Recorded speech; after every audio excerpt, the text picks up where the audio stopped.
Assalamualaikum warahmatullahi wabarakatuh.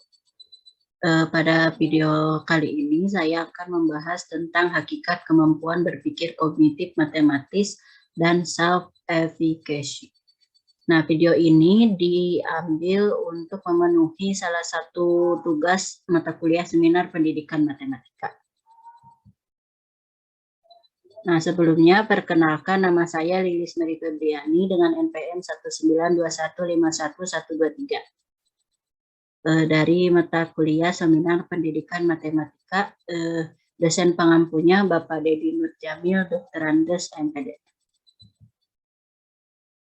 Nah, yang pertama saya akan membahas kemampuan berpikir kognitif matematis. Nah, di sini ada pengertian kemampuan berpikir kognitif matematis menurut para ahli. Nah, yang pertama ada menurut Abdurrahman. Nah, menurut Abdurrahman, kemampuan kognitif berkembang secara bertahap sejalan dengan perkembangan fisik dan syaraf-syaraf yang berada di pusat susunan syaraf. Salah satu teori yang berpengaruh dalam menjelaskan perkembangan kognitif ini adalah teori Piaget. Nah, kognitif adalah proses yang terjadi secara internal di dalam pusat susunan syaraf pada waktu manusia sedang berpikir. Nah, kemampuan kognitif ini berkembang secara bertahap, sejalan dengan perkembangan fisik dan syaraf-syaraf yang berada di pusat susunan syaraf. Nah, kemampuan kognitif adalah kemampuan yang melibatkan aktivitas otak atau pemikiran untuk memperoleh suatu pengetahuan melalui pengalamannya sendiri yang diperlukan untuk melakukan tugas ataupun dari yang sederhana hingga yang paling kompleks. Nah, yang kedua ada menurut Winkel dalam Prajono tahun 2015 halaman 20. Nah, kemampuan kognitif merupakan salah satu dari bidang pengembangan oleh guru untuk meningkatkan kemampuan dan kreativitas anak sesuai dengan tahapan perkembangannya. Nah, Winkel dalam Malisat tahun 2015 halaman 14, kemampuan kognitif merupakan kegiatan intelektual yang tidak dapat diamati dari luar.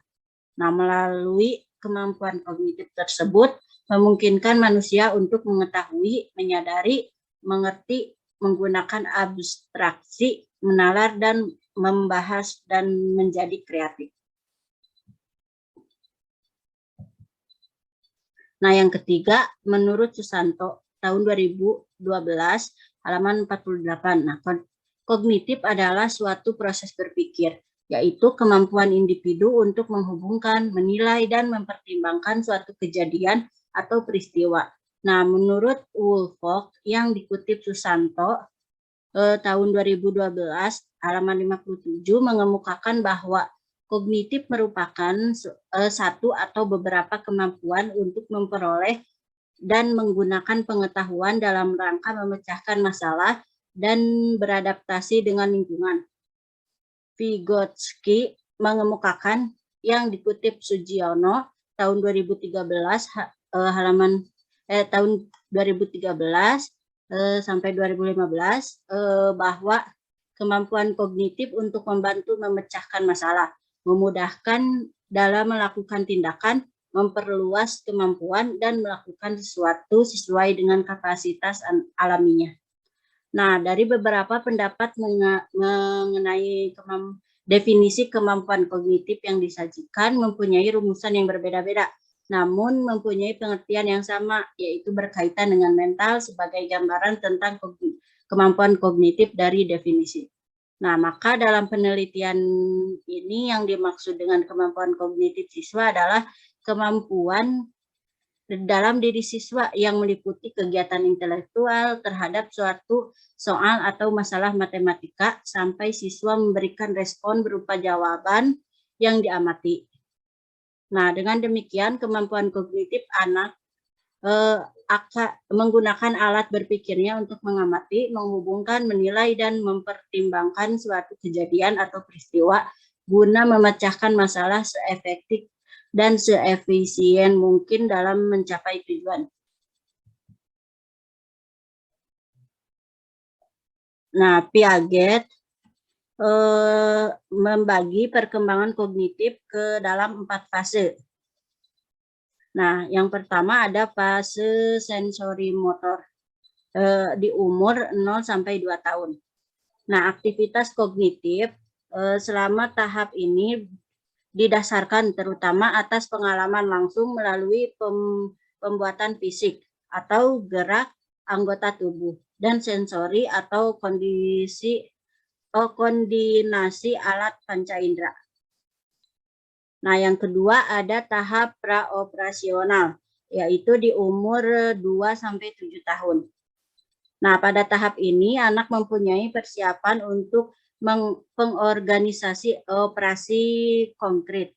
Nah, istilah operasi konkret ini adalah berupa tindakan-tindakan kognitif seperti mengklarifikasikan sekelompok objek, menata letak benda-benda menurut urutan tertentu, dan membilang.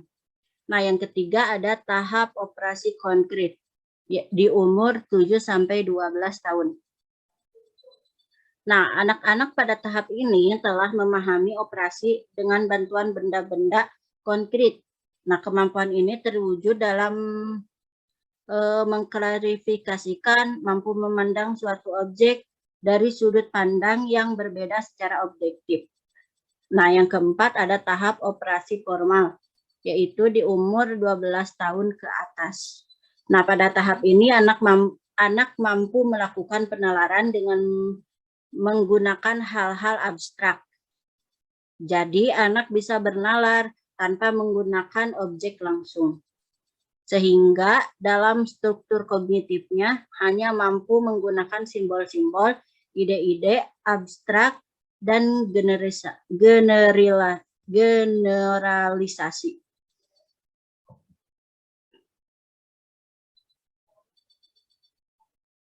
Nah, menurut Piaget yang dikutip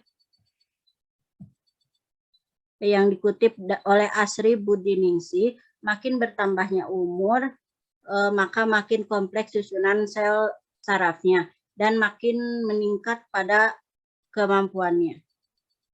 Nah, selanjutnya ada pendapat lain yang menyatakan bahwa faktor yang dapat mempengaruhi pengembangan kognitif. Nah, faktor-faktor tersebut adalah yang pertama ada hereditas atau keturunan.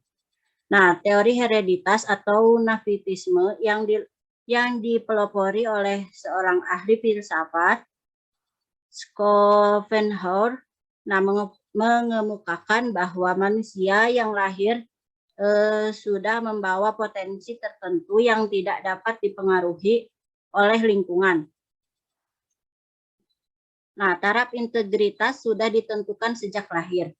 Nah, yang kedua ada faktor lingkungan.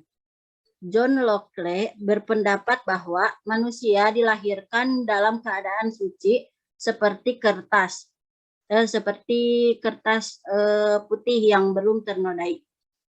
Nah, dikenal dengan teori tabula rasa, taraf integrasi yang ditentukan oleh pengalaman dan pengetahuan yang diperolehnya dari lingkungan hidupnya.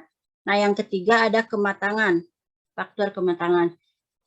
Nah, tiap organ atau fisik maupun psikis dikatakan matang jika telah mencapai kesanggupan menjalankan fungsinya masing-masing.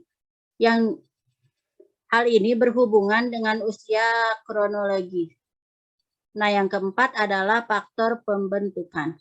Nah, pembentukan adalah segala keadaan di luar diri seseorang yang mempengaruhi perkembangan inteligensi. Nah, ada dua pembentukan, yaitu pembentukan disengaja dan pembentukan tidak sengaja. Yang kelima ada faktor minat dan bakat. Nah, minat mengarahkan perbuatan kepada tujuan yang merupakan dorongan untuk berbuat lebih giat dan lebih baik. Nah, bakat seseorang akan mempengaruhi tingkat kecerdasannya. Nah, seseorang yang memiliki bakat tertentu akan semakin mudah dan cepat mempelajarinya. Dan faktor yang keenam adalah faktor kebebasan. Nah,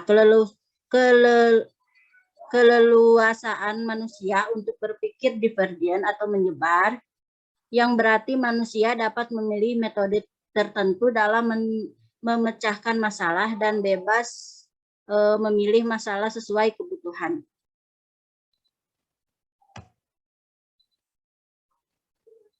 Nah, berdasarkan beberapa pendapat di atas disimpulkan bahwa faktor utama mempengaruhi perkembangan kognitif anak adalah faktor lingkungan.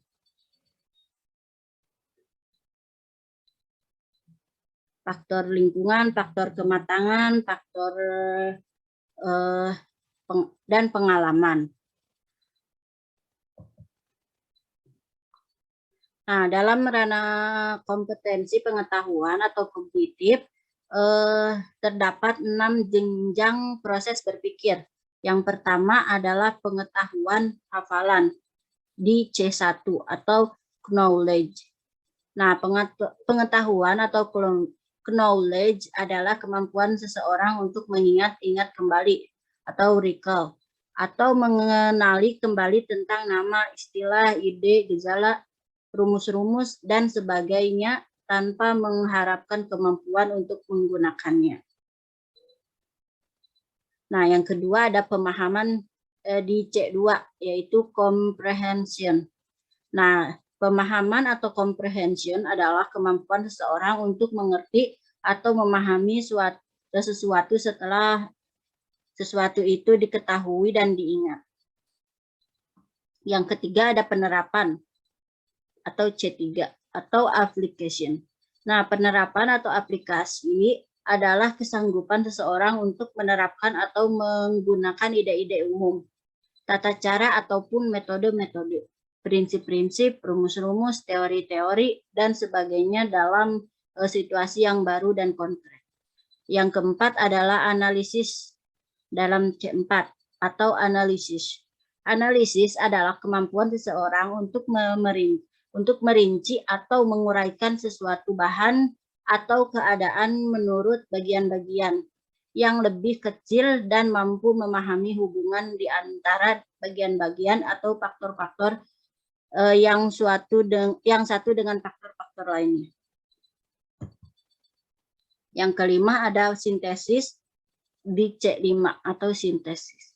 Nah, sintesis adalah kemampuan berpikir yang merupakan kebalikan dari proses berpikir analisis.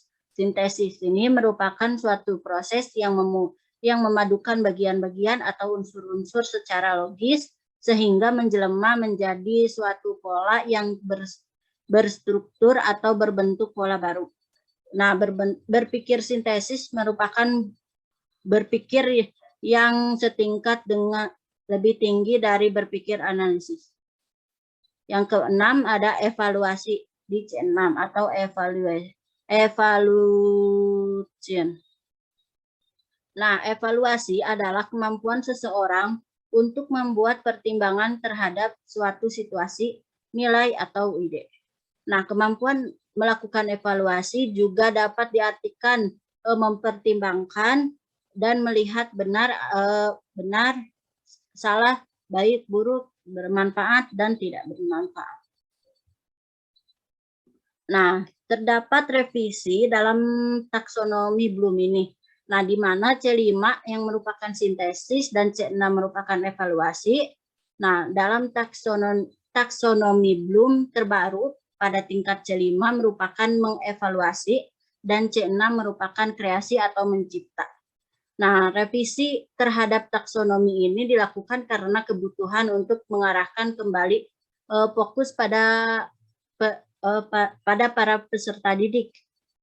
Nah, pada handbook dan adanya kebutuhan untuk memadukan pengetahuan dan pemikiran-pemikiran baru dalam sebuah kerangka kategorisasi tujuan pendidikan. Nah, sehingga indikator kemampuan kognitif yaitu yang pertama ada mengingat atau remember. Nah, indikatornya kemampuan mengingat kembali materi yang telah dipelajari. Kata operasional mengingat yaitu mengutip, menyebutkan, menjelaskan, menggambarkan, membilang, mengidentifikasi, dan mendaftar. Nah, untuk kode mengingat ini yaitu C1. Nah, yang kedua ada pemahaman atau comprehension. Nah, indikatornya ada kemampuan untuk memahami materi yang telah dipelajari. Kodenya yaitu C2. Nah, yang ketiga ada penerapan atau application. Nah, pemahaman menuntut siswa untuk menunjukkan bahwa mereka telah mempunyai pengertian yang memadai untuk mengorganisasikan dan menyusun materi-materi yang telah diketahui. Kata operasionalnya mengklarifikasikan dan menjelaskan. Untuk kodenya yaitu C3. Yang keempat adalah analisis. Nah, mencakup penggunaan suatu prosedur guna menyelesaikan masalah atau mengerjakan tugas. Nah, prosesnya adalah menjalankan atau mengimplementasikan. Untuk kodenya adalah C4. Yang kelima ada mengevaluasi atau evaluate. Nah, menguraikan suatu permasalahan, keunsurannya, dan menentukan bagaimana saling keterkaitan unsur tersebut. Kata operasionalnya menyusun ulang. Nah, untuk kodenya yaitu C5. Dan yang keenam adalah mencipta. Nah, menguraikan suatu permasalahan, keunsur-unsurnya, dan menentukan bagaimana saling keterkaitan unsur tersebut. Kata operasionalnya menyusun ulang. Yang untuk kodenya yaitu C6. Nah, berikut adalah contoh soal dari kemampuan berpikir kognitif. Nah, yang pertama ada soal C1 atau mengingat. Nah, soalnya itu sebutkan rumus volume kubus. Nah, alasan dikatakan soal C1 yaitu pada C1 kerja otak hanya mengambil informasi yang telah diingat dalam suatu langkah dan menuliskannya secara apa adanya. Nah, untuk soal C2 atau memahami. Nah, soalnya itu jelaskan apa perbedaan dari luas permukaan balok dengan volume balok. Nah, alasannya itu pada C2, kerja otak mengambil informasi dalam satu langkah menjelaskannya secara rinci. Nah, kemudian menjelaskan luas volume secara bersamaan agar mengetahui perbedaan. Nah, ada contoh soal C3 atau mengaplikasikan. Soalnya itu berapa volume kubus apabila memiliki sisi 12 cm. Nah, alasannya itu pada C4, mohon maaf, pada C3, kerja otak mengambil informasi dalam satu langkah dan menerapkan informasi itu untuk memecahkan permasalahan. Untuk menjawab soal di atas, nah setelah mengetahui permasalahan tentang volume kubus, maka otak akan mencari ingatan tentang rumusnya. Setelah itu langsung menerapkan dan bisa memecahkan soalnya. Nah, ada soal C4 atau menganalisis. Nah, soalnya itu Pak Bambang akan membangun sebuah berbentuk persegi dengan setiap sisinya berukuran 3 meter persegi. Nah, Pak Bambang ingin menghitung berapa banyak bata yang harus dibeli apabila setiap bata memiliki panjang 20 cm dan lebar 7 cm. Berapa banyak bata yang harus dibeli Pak Bambang? Setelah itu apabila harga batanya itu 1.500, berapa seluruh biaya yang harus Pak Bambang dikeluarkan untuk membeli bata tersebut? Nah, alasan kenapa soal tersebut dikatakan C4 yaitu pada C4 kerja otak itu mengambil informasi dalam suatu langkah dan menerapkan informasi itu untuk memecahkan masalah. Akan tetapi informasi itu belum bisa memecahkan masalah, sehingga dibutuhkan informasi lain yang berbeda untuk membantu memecahkan masalah. Selanjutnya ada contoh soal dari C5 atau mengevaluasi. Ya, soalnya itu sebuah bola dimasukkan ke dalam bak mandi berbentuk kubus dengan panjang rusuknya itu 15 cm. Nah, jika volume airnya itu 1.200 cm kubik, serta jari-jari bolanya 5 cm, apakah air tersebut akan tumpah? Nah, alasan kenapa soal tersebut dikatakan soal C5, yaitu pada C5 itu suatu permasalahan menuntut adanya keputusan yang dilakukan setelah menganalisis menyeluruh. Nah, untuk menjawab soal di atas, nah maka siswa harus menghitung volume masing-masing dari bendanya itu, dari bak dan bola. Nah, untuk kemudian mengevaluasi, yakni mempertimbangkan, memeriksa secara kuantitas volume air dan bola yang dihubungkan dengan volume bak. Nah, ada contoh soal C6 atau mengkreasi. Ya, soalnya itu jelaskan secara matematika hubungan antara luas permukaan balok dengan volume kubus. Nah, alasan dikatakan soal C6 itu otak dituntut untuk memikirkan sesuatu yang baru yang bisa digunakan untuk memecahkan persoalan. Misalnya, menurunkan rumus yang baru dari rumus yang sudah ada. Nah, yang kedua ada self-efficacy.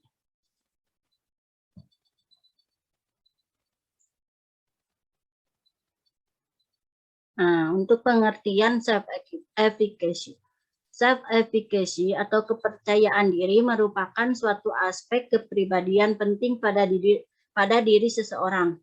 Keyakinan bahwa seseorang tersebut mampu menanggulangi suatu permasalahan dengan situasi terbaik dan dapat memberikan suatu yang dapat membahagiakan orang lain. Nah, self-efficacy atau efikasi diri yang dimiliki seseorang biasanya akan berpengaruh pada individu tersebut dalam menentukan sebuah tindakan atau keputusan.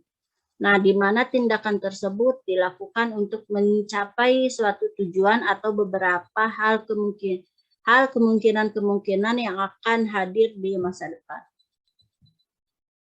Nah, di sini ada pengertian self-efficacy menurut para ahli. Nah, yang pertama ada menurut Bandura. Menurut Bandura, tahun 1986, self-efficacy adalah keyakinan seseorang mengenai kemampuan dirinya dalam melakukan tindakan untuk mencapai suatu hasil tertentu.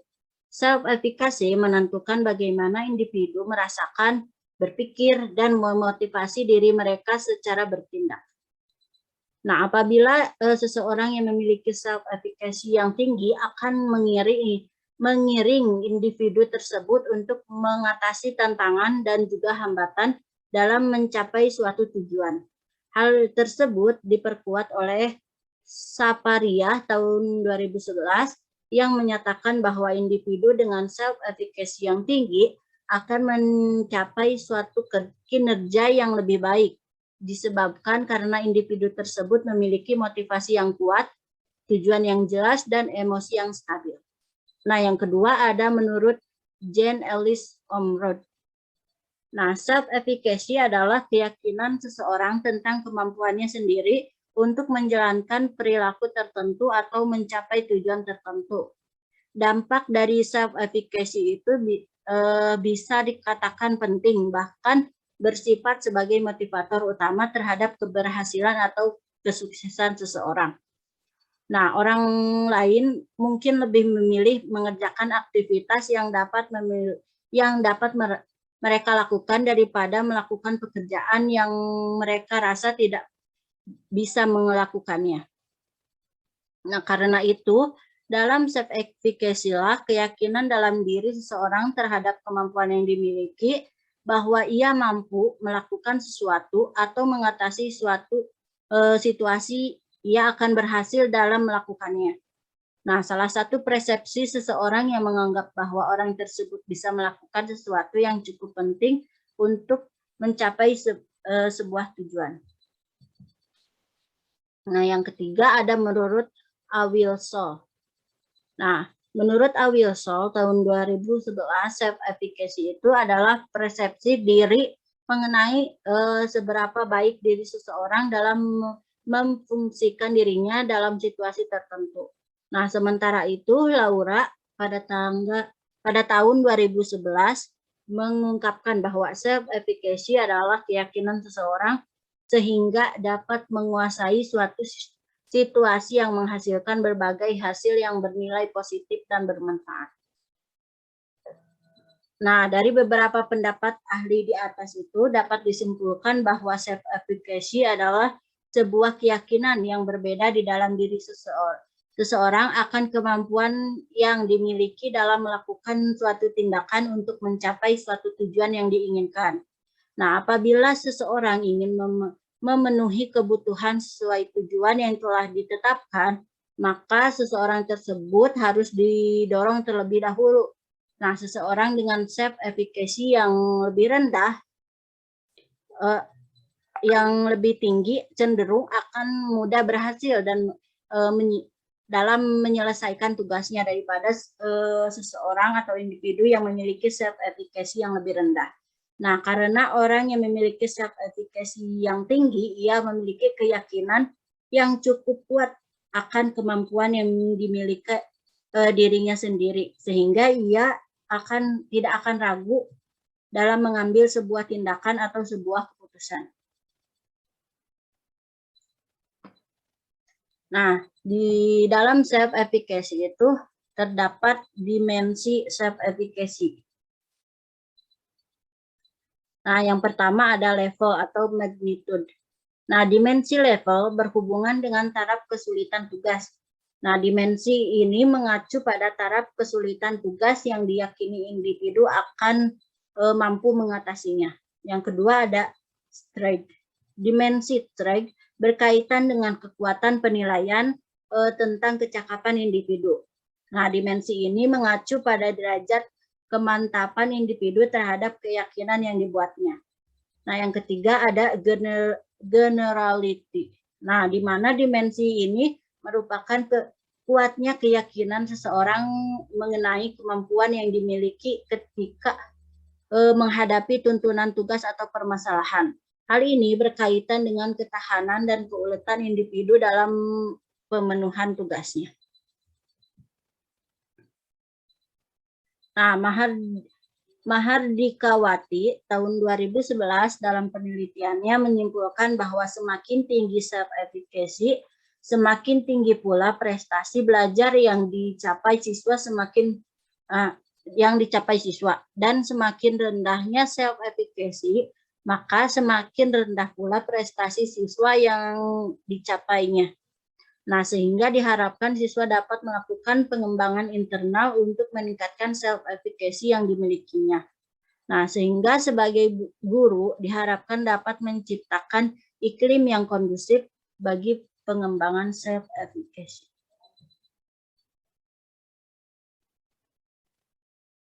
Nah, menurut Bandura, dalam Fries J. dan Gregory J. Pada tahun 2011, halaman 214, mengemukakan pengalaman situasi sesuatu atau mastery experience adalah faktor yang paling mempengaruhi self-efficacy. Nah, pada diri seseorang, keberhasilan akan mampu meningkatkan ekspektasi tentang kemampuan, sedangkan kegagalan cenderung akan menurunkan hal tersebut. Nah, pernyataan tersebut memberikan dampak yang pertama, keberhasilan akan mampu meningkatkan self-efficacy pada profesional dengan kesulitan dari tugas. Yang kedua, tugas yang mampu diselesaikan oleh diri sendiri akan lebih efektif diselesaikan oleh diri sendiri daripada diselesaikan dengan bantuan orang lain. Yang ketiga, kegagalan dapat menurunkan self-efficacy ketika seseorang merasa sudah memberikan usahanya yang terbaik. Yang keempat, kegagalan yang terjadi ketika tekanan emosi yang tinggi atau terlalu berpengaruh daripada kegagalan dalam kondisi maksimal.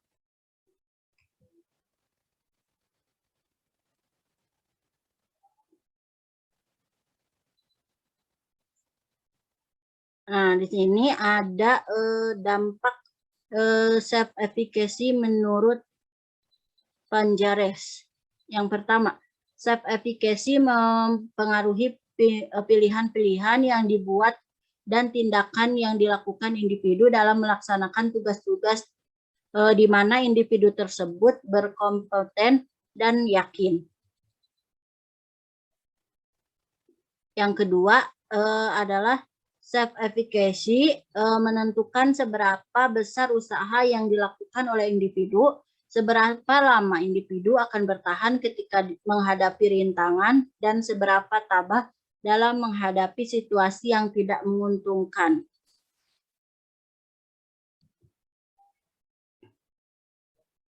Nah, selanjutnya ada faktor-faktor yang mempengaruhi self-efficacy. Yang pertama adalah pengalaman, keberhasilan atau mastery experience. Nah, semakin besar seseorang mengalami keberhasilan, maka semakin tinggi juga self-efficacy-nya. Nah, yang kedua, pengalaman orang lain atau vicarious experience. Nah, self-efficacy ini bisa meningkat apabila melihat keberhasilan orang lain atau social models yang mampu mempunyai kemiripan dengan individu tersebut.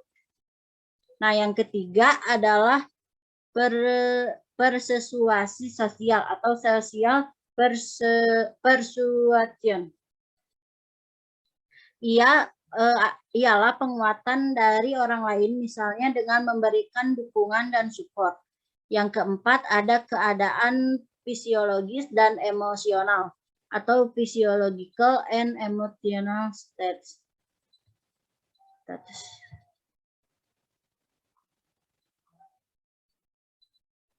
Nah, menurut Bandura, terdapat beberapa faktor yang dapat mempengaruhi self-efficacy. Yang pertama ada budaya. Nah, budaya mempengaruhi self-efficacy melalui nilai atau values, kepercayaan, dan proses pengaturan diri yang berfungsi sebagai sumber penilaian self-efficacy dan juga sebagai konsekuensi dari keyakinan akan self-efficacy. Nah, melalui faktor budaya, seseorang yang pada dasarnya baik akan menjadi buruk dan jahat karena pengaruh kebudayaan.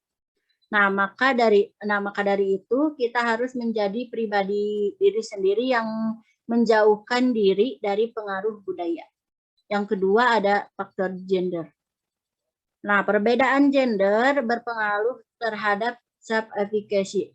Hal ini dapat dilihat dari penilaian Bandura tahun 1997 yang menyatakan bahwa wanita lebih efikasinya yang tinggi dalam mengelola perannya.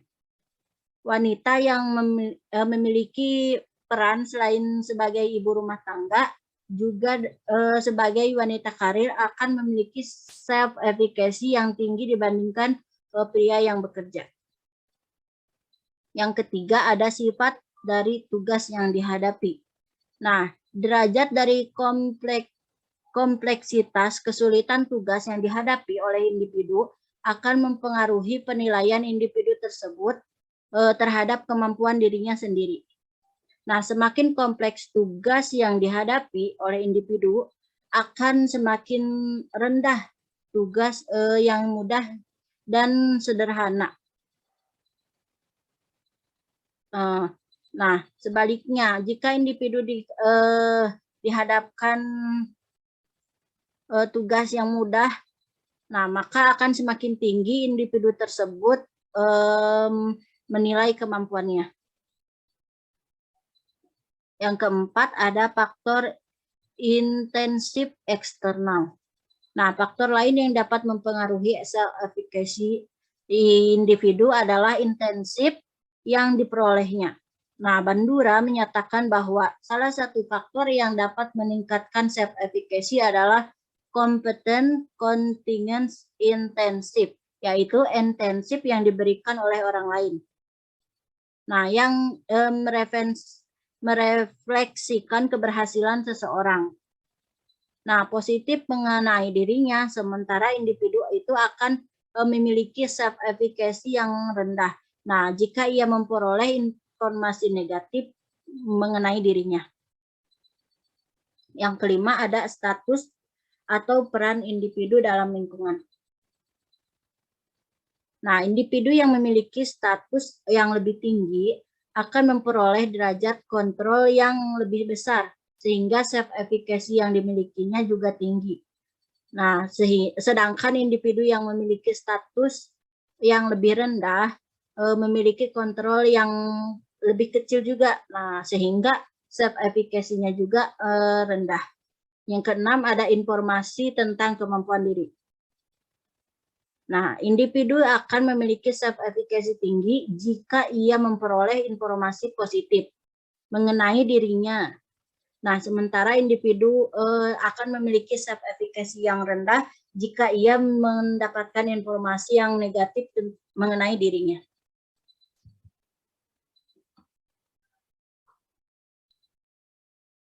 Nah, ada juga beberapa faktor yang mempengaruhi self-efficacy menurut Greenberg dan Baron.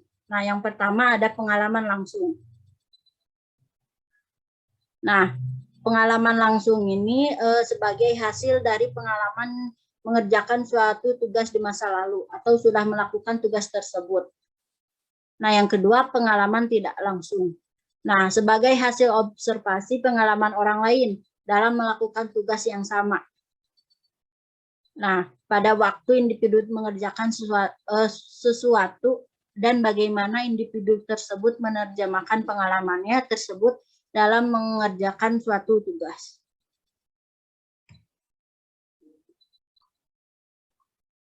Nah, secara garis besar, self-efficacy terdiri atas beberapa bentuk. Terdiri atas dua bentuk. Yang pertama, self-efficacy tinggi.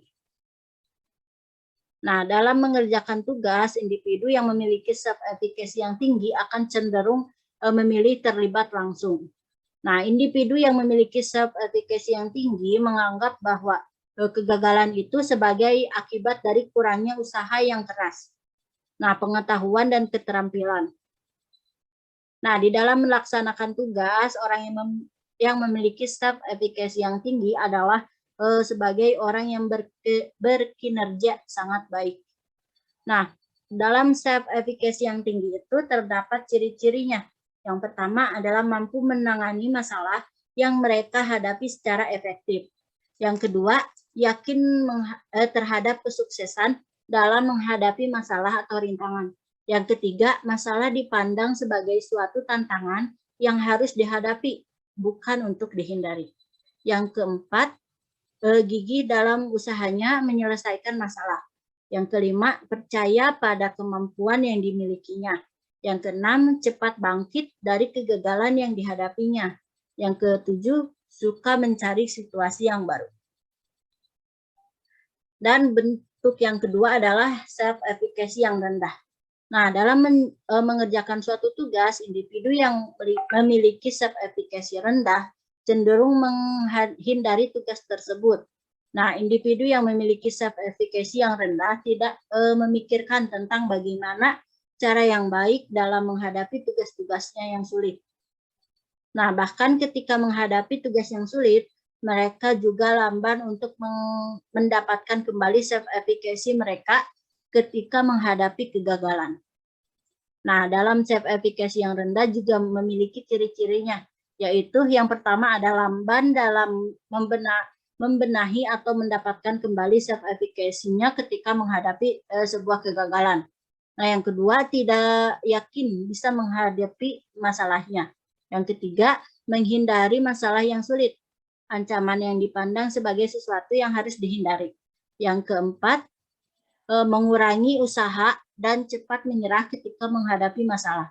Yang kelima, ragu pada kemampuan diri yang dimilikinya. Yang keenam, tidak suka mencari situasi yang baru. Dan yang ketujuh adalah aspirasi dan komitmen pada tugasnya. Nah, di sini ada contoh angket self-efficacy.